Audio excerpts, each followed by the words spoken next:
See, mis just Belgias juhtus, on hoiatusmärk meile kõigile.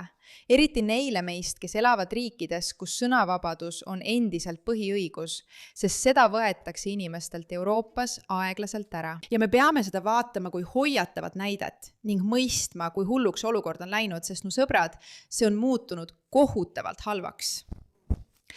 See lugu pani mind tõsiselt imestama. See on siis Dries van Langenhovi lugu. Olgu, ta on parempoolne aktivistitüüpi tegelane. Ma arvan, et ta oli valitsuses ning ta postitas selle eile. Väga kurb teadaanne. Mind mõisteti just teist korda vihakõne eest süüdi ja ainult tehnilise nüansi tõttu ei saanud mind kohe vangi saata, mis kohtuniku väga frustreeris. Iroonilisel kombel olen ma tänu oma varasemale vanglakaristusele meemide eest privaatses grupivestluses nüüd veel vaba. Okei, nii et see mees saadeti vangi selle eest, et ta saatis privaatses grupivestluses meeme, mis on juba iseenesest hullumeelne, aga lugu läheb veel hullemaks. 2024 aasta veebruaris pidas ta loengu katoliku ülikoolis, kus ta seostas massimigratsiooni kuritegevuse ja elukvaliteedi halvenemisega. Faktid. Iga tema väide oli 100% tõsi ja parimalt teaduslikult tõestusel põhinev. Aga miks see punkt oluline on? Sest seda ütles kohtunik, kes ta süüdi mõistis. Ja ma rõhutan veel kord, te ei usu seda. Tere tulemast saatesse Pushback. Meil on nii väga vaja vastu hakata. Mina olen Meiraga, teie saatejuht. Kindlasti vajutage tellimisnuppu ja jagage seda videot. Hakkame pihta. See on see, mida kohtunik oma otsuses kirjutas. Isegi kui kõik Van Langenhovi väited põhinevad teaduslikel tõenditel ja statistikal, ei oma see kriminaalse kavatsuse seisukohalt mingit tähtsust.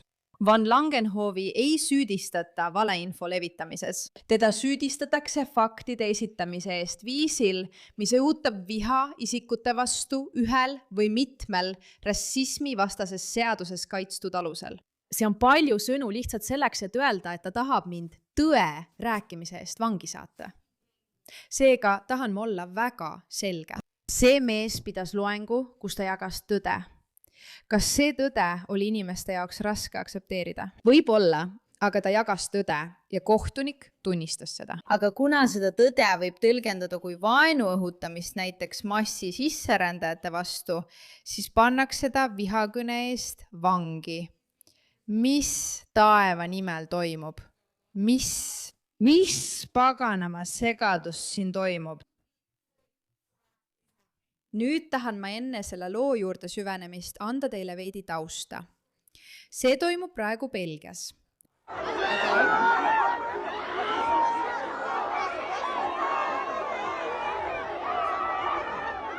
On ilus päikesepaisteline päev, mis Euroopas just tihti ei juhtu.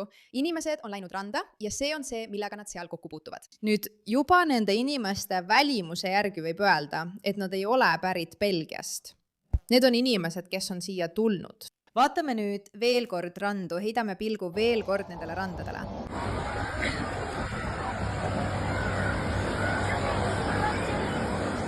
Ma ei tea, kes sa oled kunagi belglast kohanud, aga see on ühiskond, mis uhkustab oma käitumisega, viisakusega ja väga-väga puhtusega.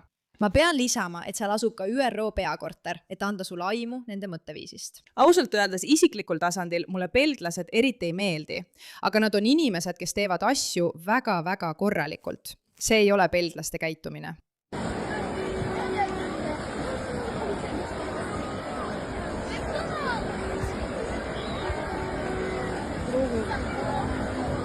Kas ma saan öelda, et see rämps on otseselt seotud massisisserändajaga? Absoluutselt mitte.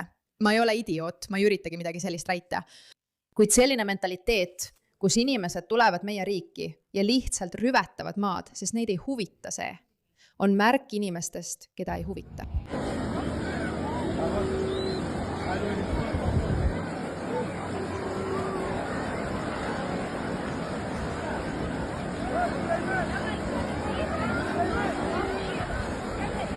Aga see pole veel kõik.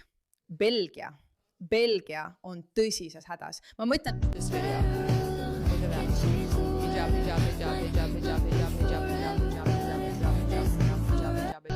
Ma mõtlen, see, mis seal toimub, on tõesti hullumeelne, aga kahjuks ei ole see probleem ainult Euroopa probleem.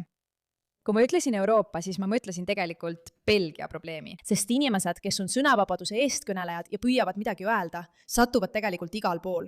Kogu Ühendkuningriigis, Hispaanias ja Prantsusmaal raskustesse. Ja kui mõelda, et inimesed üle kogu Euroopa peavad iga päev vaeva nägema, et lihtsalt jagada oma ausaid ja tõeseid arvamusi, siis see võib olla probleemne. Neile see ei meeldi. Suurbritannias on alati rohkem agressiivsust ja ametiühingu juhi sõnul saab see meie intervjuu ajal selgeks. Suurbritannia?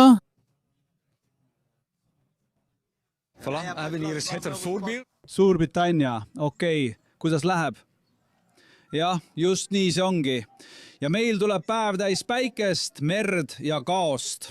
Õige. Nad ütlevad, et vaadake, midagi toimub. Ma tahan rõhutada, et see ei ole üldse mustade ja valgete vaheline küsimus. See puudutab inimesi, kes on pärit Belgiast. Nende seas on paljud mustanahalised. See on täiesti normaalne. Aga massisserändajad, kes ei austa oma riiki üldse, eks? Nii nad käituvadki. Ja nüüd see lõpeb või ei lõpe või algab sellise looga, sest mingil põhjusel arvavad valitsus ja kohtunikud, et on tähtsam kaitsta massiserändajaid kui tegelikke Belgia inimesi. Pea meeles, isegi kui kõik Van Langenhofi väited põhinevad teaduslikel tõenditel ja statistikal, ei muuda see midagi kuritegeliku tahtluse puhul. Van Langenhofi ei süüdistata valeinfo levitamises. Teda süüdistatakse faktide esitamise eest viisil, mis õhutab viha isikute vastu ühe või mitme rassismi vastases seaduses kaitstud tunnuse alusel.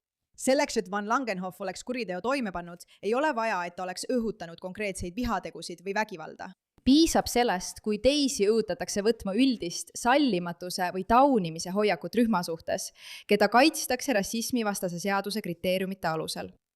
See tähendab, et sind võib vangi panna vihkamise õhutamise eest, isegi siis, kui sinu väited on esiteks 100% faktilised ja isegi, kui sa ei õhutanud konkreetseid vihategusid. Mis tähendab, et mina, tehes seda videot ja öeldes, kas massilise rände ja elukvaliteedi languse või kuritegevuse kasvu vahel on seos? Või küsimused, mis on teaduslikult tõestatud, andmepõhised küsimused selle kohta. Ma võiksin olla keegi, kes õhutab vihkamist. Ja seetõttu, kui ma lihtsalt esitan selle küsimuse loengus aastal 2024, võiksin ma lõpuks vanglasse sattuda. Ja sina võiksid samuti, lihtsalt selle peale mõeldes. Kõige hullumeelsem osa on see, et selle vastu pole võimalik end kaitsta. Ma tõin kohtusse teaduslikud uuringud, millele viitasin, aga kohtunikule ei läinud see korda. Ma tõestasin ka, et loengul viibis 100 tudengeid, kes esindasid erinevaid poliitilisi vaateid ja kõigil oli võimalus oma arvamust avaldada või küsimusi esitada. Loeng kulges väga rahulikult, nii et ilmselgelt ei õhutatud seal kedagi vihkamisele. Ka see ei lugenud midagi. Sest kui kohtunik ütleb, et ta usub, et on võimalus, et keegi võib olla õhutatud üldisele taunivale hoiakule, siis sellest piisab, et kohtunik saadaks mind vangi. Isegi ilma igasuguste tõenditeta. See on hullumeelne. Ma ütlen seda teile selleks, et teid hoiatada. Kui need vihakõne seadused on juba jõustunud, on juba liiga hilja. Te ei suuda neid kunagi kohtus võita.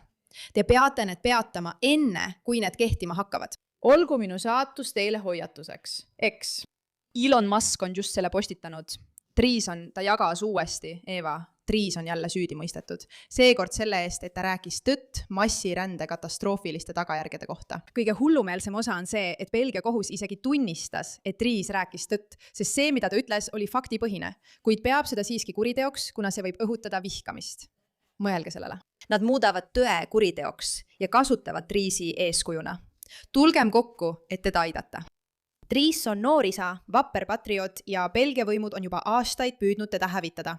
Ta on saanud nii palju lööke. Ta väärib tõesti meie abi. Ja kui tema jaoks korraldatakse taas korjandus, siis pean ütlema, et ma ei tea selle mehe seisukohtadest ja ütlemistest eriti palju. Aga mulle on üsna selge, et igaüks, kes nimetab massimigratsiooni probleemiks, toob lihtsalt välja tõeseid fakte. Ja jällegi, ta võib muudes asjades olla täiesti hull rassist. Ausalt, mul pole aimugi ja mind ei huvita. Aga lihtsalt seda otsust lugedes, tean ma, et siin on midagi väga valesti. Kevin Bass. Tõde nimetatakse Belgias vihkavaks. Seega on selle väljaütlemine seaduse vastane, see on isegi hirmutavam kui tõe nimetamine väärinfoks. Nad on täielikult lõpetanud teesklemise. Nad tunnistavad avalikult, et on tõe kriminaliseerinud. Las see olla hoiatus kõigile, et see on midagi, mis võib juhtuda ükskõik kus, sest tegemist on kohtunikuga, kes peaks olema kõrgeim õigusemõistja, eks? see on inimene, kes peaks ütlema, et ma eemaldun emotsioonidest ja vaatan ainult seaduslikkust. Ja siin ütleb ta, et pole tähtis, kas see on tõsi. Pole tähtis, kas tema öeldu põhjal ei juhtunud midagi. kui on võimalus, et keegi tunneb end ebamugavalt mõnes neist kaitstud gruppidest, siis on see vihakuritegu.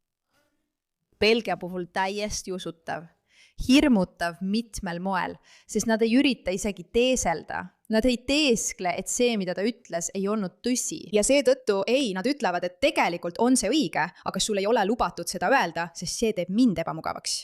Nii et sa lähed vangi. Issand. Aitäh, et selle tähelepanu pöörasite.